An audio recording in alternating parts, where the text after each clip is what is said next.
Donc voilà, ça c'est le numéro 16 de Le Monde 2, des éditions du Monde, de Jean-Marie Colombani, et qui indique donc très précisément qu'il y a 1 milliard de dollars par jour pour le budget de l'armée des États-Unis. Et on sait ce qu'ils vont faire avec, ce qu'ils ont déjà commencé le 7 octobre. Croyez-vous que ce soit une aubaine, comme le dit le monde diplomatique, Ignacio Ramonet, pour les États-Unis, ces attentats du 11 septembre, ou est-ce que ça n'aurait pas été un peu délibéré, et même totalement délibéré? Allez savoir. J'ai vu une émission récemment à la télévision et ça m'a laissé l'impression que même si on essaie de construire un discours logique pour le troisième avion, les glorieux héros, tout ça, il me semblerait, moi c'est la mauvaise pensée que j'ai eue, qui tord tout ça, dire que l'avion vraiment a été abattu en fait. C'est ça. On s'est écrasé. Et ouais, on l'a écrasé en fait. Et donc on est obligé de faire des héros. Il y a un immense mensonge sur ça. C'est ce que j'ai pensé au vu des images qu'il nous a donné à voir et des commentaires trop. On cherche trop vite des héros comme ça. Trop vite. Ça rejoint la posture de Kennedy finalement, qui l'a tué. C'est ça en fait, le grand mensonge de l'histoire sur lequel notre histoire est faite. Voilà. Mais ça, c'est pas, on n'invente pas les mensonges, c'est que le procédé pour amener à ce mensonge est déjà en place, est déjà produit. Voilà ce que je pense. Donc c'est toujours qu'il faut l'énoncer en fait. Voilà. Mais donc c'est dur en fait. Voilà. Aujourd'hui, enfin cette semaine, sort le livre de Thierry Messant qui avance des preuves comme quoi il n'y avait pas eu d'avion sur le Pentagone. Qu'est-ce que vous êtes au courant? Si c'est prouvé que c'est vrai, je trouve que là, moi je serais américaine, j'aurais honte. Bien sûr. Juste une question un peu plus personnelle. Le 14 septembre, l'État français a décrété une journée nationale de deuil avec 3 minutes de silence. Et vous l'avez observé? Non. Et j'ai pas honte, parce que les minutes de silence, je les garde pour vraiment les choses qui me tiennent à cœur. Voilà. Je vous remercie infiniment, madame. Merci beaucoup, bon courage. Voilà. Maintenant, par rapport au fait que c'est comme les Le mec, les gens se savent soumissionner, on voit que c'est impressionnant, on voit qu'ils ont des amis dans les commissions d'appel d'offres. J'aurais voulu un petit livre dédicacé, si possible. Eh bien, C'est juste pour acheter le livre avant qu'il n'y en ait plus. il faut faire vite, oui. Après les attentats du 11 septembre, il y avait nécessairement des auteurs. Le 4 octobre, Tony Blair a diffusé donc les preuves de la culpabilité, la culpabilité, responsabilité de Ben Laden et du réseau Al-Qaïda, sans apporter aucune preuve, c'était plutôt des accusations. Je voulais vous demander simplement votre sentiment personnel depuis il y a 6 mois, quel était-il? Bon, moi je ne sais pas qui a été à l'initiative de cet attentat du 11 septembre.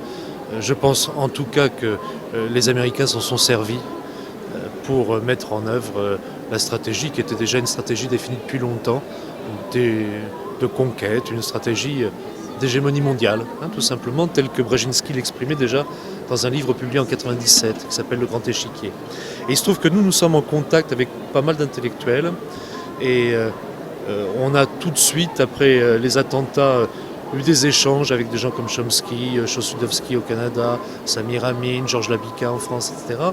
Et très vite, les textes se sont rassemblés, ce qui fait qu'on a fait paraître au mois de décembre un livre dans lequel ces auteurs s'exprimaient un peu à chaud, mais en même temps en refusant de participer à l'hystérie générale et à la folie générale qui s'était emparée d'une grande partie des médias et des opinions publiques, pour essayer d'analyser, de comprendre quels étaient les vrais dessous économiques et géopolitiques, stratégiques de cette affaire. 6 mois après, donc Thierry Messant sort un bouquin qui s'appelle L'effroyable supercherie.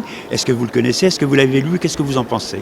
Écoutez, dans notre équipe, l'un des membres de l'équipe vient de le lire. Moi, je ne l'ai pas encore lu. Il m'en a parlé hier un peu en détail. Ça corrobore des choses que nous savions, que nous pensions. Nous avions le témoignage d'un soldat américain qui s'appelle Stan Goff, qui disait déjà un certain nombre de choses de ce type. Samir Amin aussi dans son intervention dans le livre que nous avons fait. Donc ça ne me surprend pas du tout.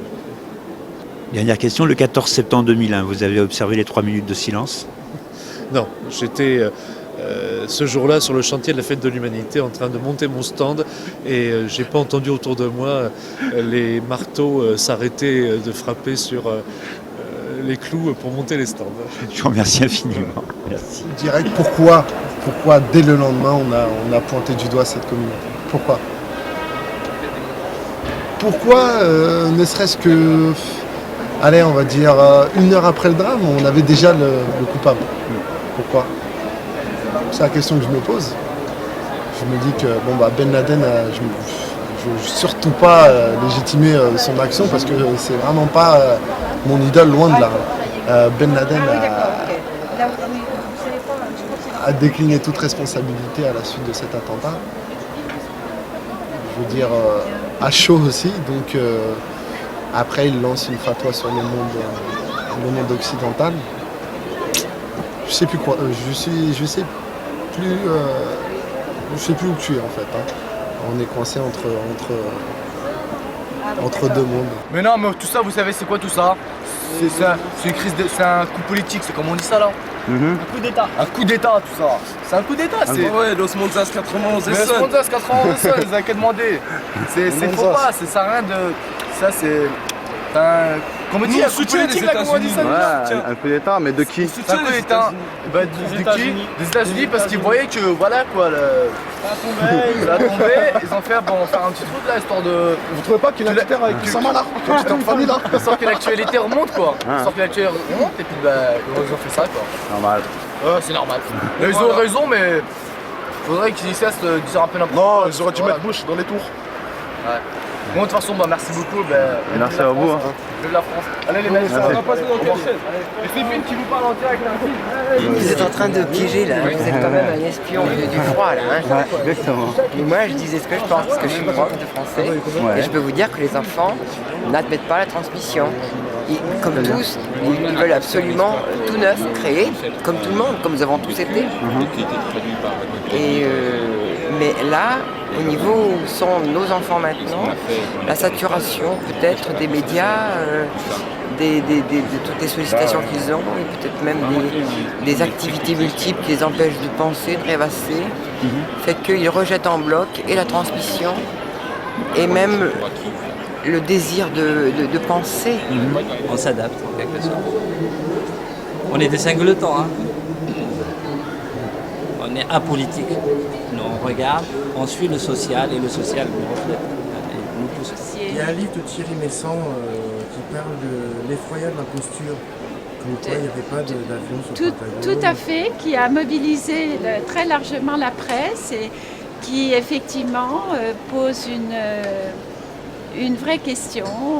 Ces arguments sont solides, donc on peut effectivement s'interroger sur la réalité de la thèse qu'il avance, mais je crois qu'il faut s'attarder effectivement sur cette question. Oui, parce qu'ils ne trouvent pas apparemment d'avion. Et donc normalement, il n'y a pas de débris, il n'y a pas effectivement, il n'y a pas de preuves qui montrent qu'un avion se soit vraiment écrasé sur le Pentagone. Donc s'il y a supercherie, vous en pensez quoi sur le nouvel ordre mondial?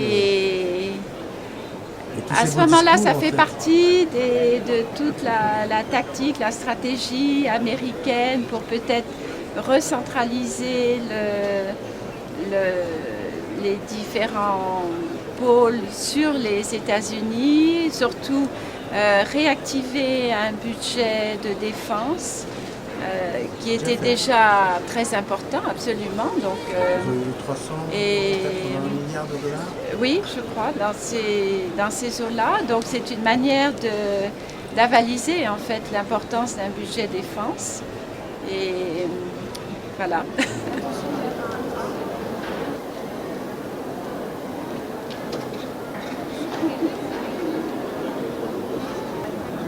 Quelle était votre conviction sur les auteurs du 11 septembre?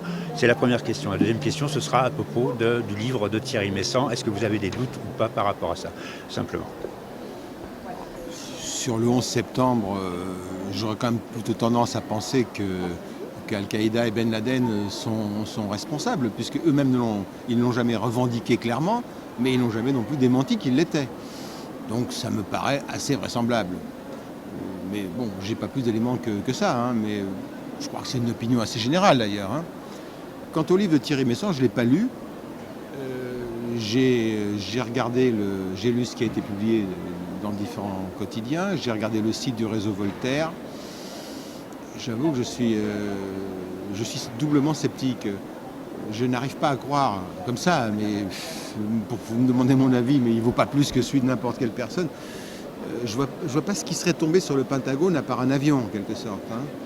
Et d'autre part, on se demande pourquoi, et là il y a quelque chose, on se demande pourquoi le FBI ne veut pas montrer les photos. Mais voilà, j'en sais pas plus. Une petite question personnelle. Le 14 septembre, vous avez observé les 3 minutes de silence? Non, j'ai pas observé les 3 minutes de silence. D'abord, en France, j'aurais pas pu les observer parce que j'étais dans un taxi de toute manière. Mais j'aurais été contre, non pas du tout que je sois hostile, bien au contraire, au respect des victimes. Et bon, comme chacun, j'étais bien sûr choqué par l'attentat. Mais d'abord en France, on ne fait pas 3 minutes de silence, on fait 1 minute de silence. Je ne vois pas pourquoi il fallait en faire 3. Et pourquoi 3 minutes à cette occasion-là? Il y a eu malheureusement beaucoup d'autres massacres, génocides d'autres qui auraient mérité des heures et des heures de silence à la proportionnelle. Donc c'est une opération politique à laquelle je n'aurais en aucune manière j'aurais pu participer. Merci beaucoup, M. Macassel.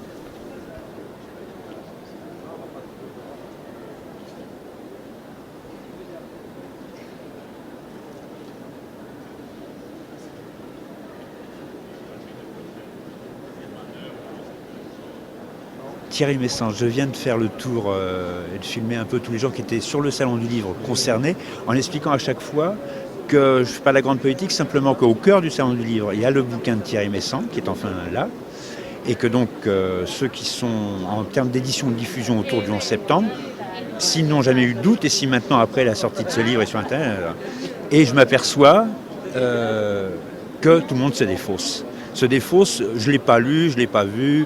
Il y a des gens dont je sais très très bien qu'ils l'ont lu, etc. Et ma question, elle est très simple. Vous n'avez pas peur? Je n'aborde pas la question de cette manière-là, en fait. Moi, ce dont j'ai peur, c'est d'une politique américaine injustifiable, injustifiée, qui peut à tout instant déboucher sur des opérations militaires officiellement dans 8 États. Comme en Philippines, comme en Géorgie. Oui, mais aussi comme en Colombie, où des opérations ont été annoncées dès le 11 septembre au soir, comme au Soudan, au Yémen, en Iran, etc. Et puis j'ai peur de ce que les États-Unis sont actuellement en train de faire dans 80 pays, puisque donc officiellement le président Bush a autorisé des opérations secrètes dans 80 pays, presque la moitié des États de la planète. Donc ça, j'en ai peur. Le reste est secondaire. Merci, vous avez beaucoup de courage. Merci beaucoup. Ici, il nous dit qu'on a retrouvé Thierry Messant, et où on l'a trouvé, et comment, et dans quelles circonstances. Peut-être qu'il est un imposteur. Et vous-même, peut-être aussi. Apparemment, enfin moi je ne l'ai pas encore lu le livre, mais apparemment il était extrêmement documenté. Hein.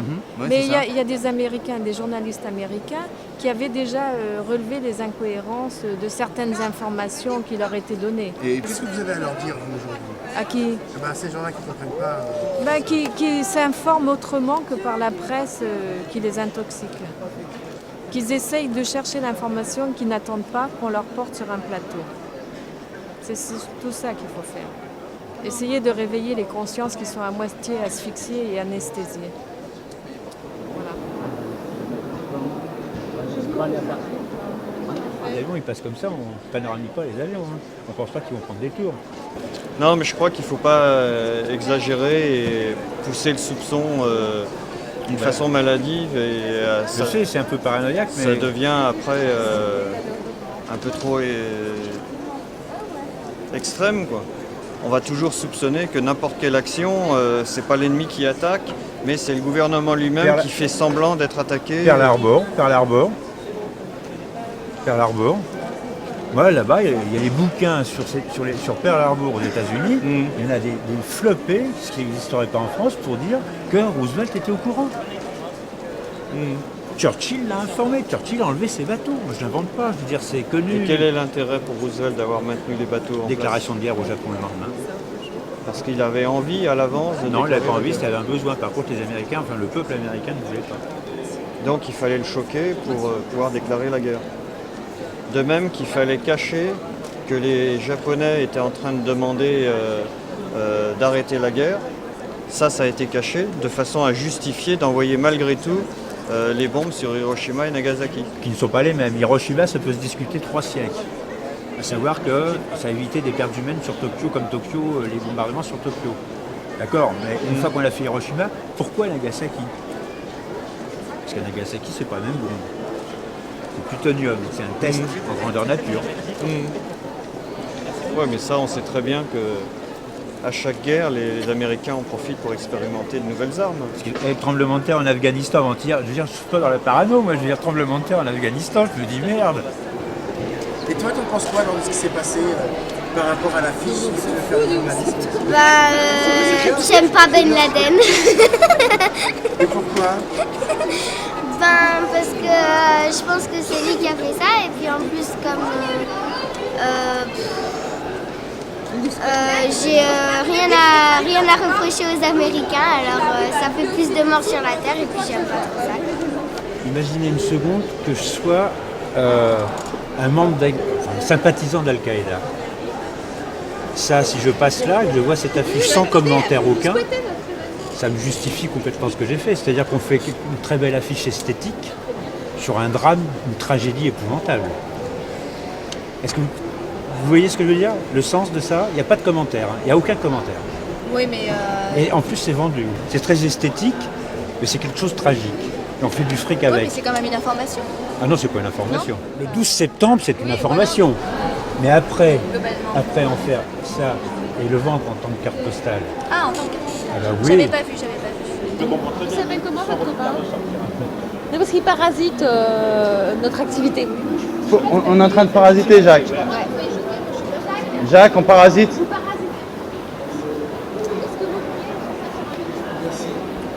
C'est la liberté d'expression, c'est ça? Ouais.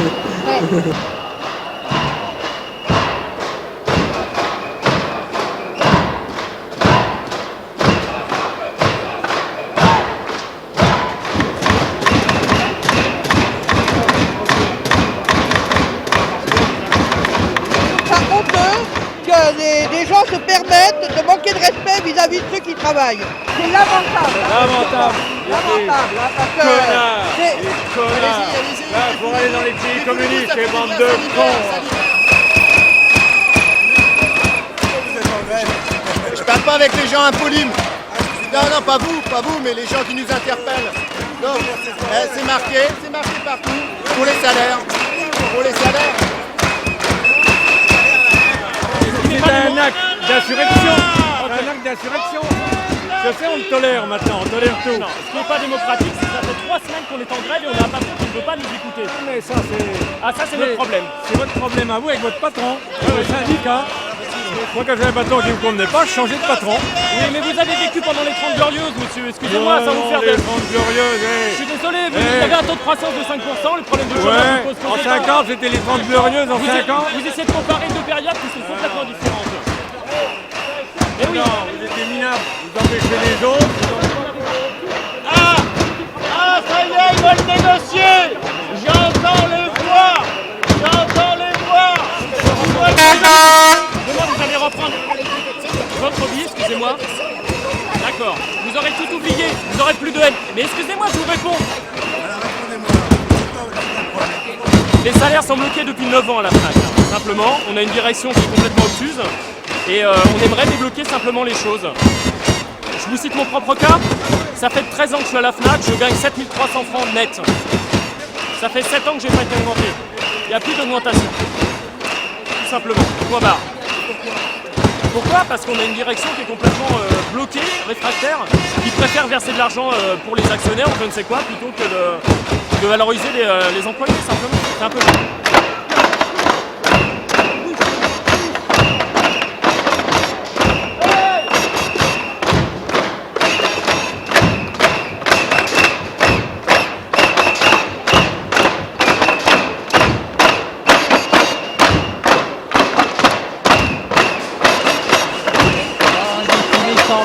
soit plausible.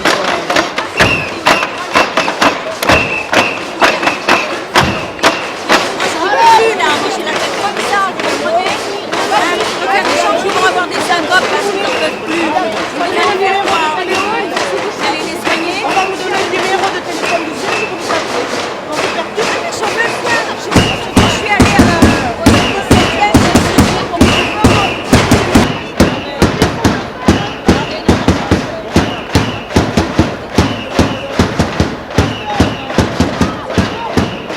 Ça vous empêche de travailler?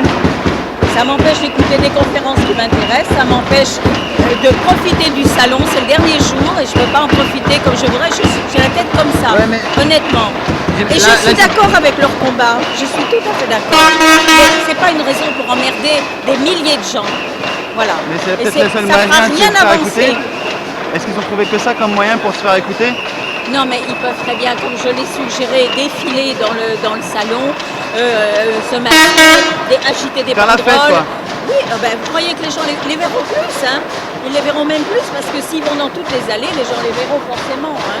Donc je pense que ça sera aussi efficace d'avoir des banderoles bien escrimées, de faire n'importe quoi. Ils ont peut-être pas envie de faire la fête tellement en fait ils sont énervés Ah, peut-être. mais je dis pas de faire la fête, je dis de marquer le coup, de se manifester. Mais ils peuvent très bien défiler dans les allées. Que de là, franchement, moi j'en peux plus là. Hein.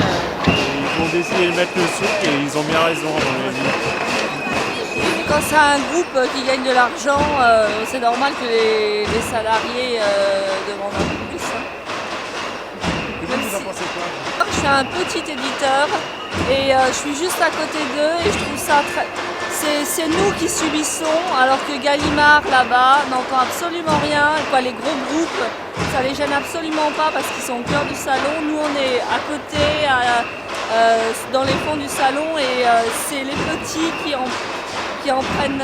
On n'a plus personne sur le stand, mais bon, je suis d'accord avec leurs revendications. Mais seulement, c'est pas juste.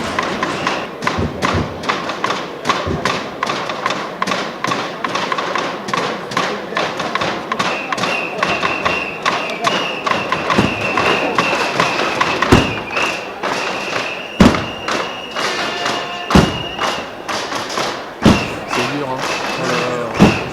J'en suis terrible, mon pauvre monsieur. Vous en pensez quoi, vous? Moi?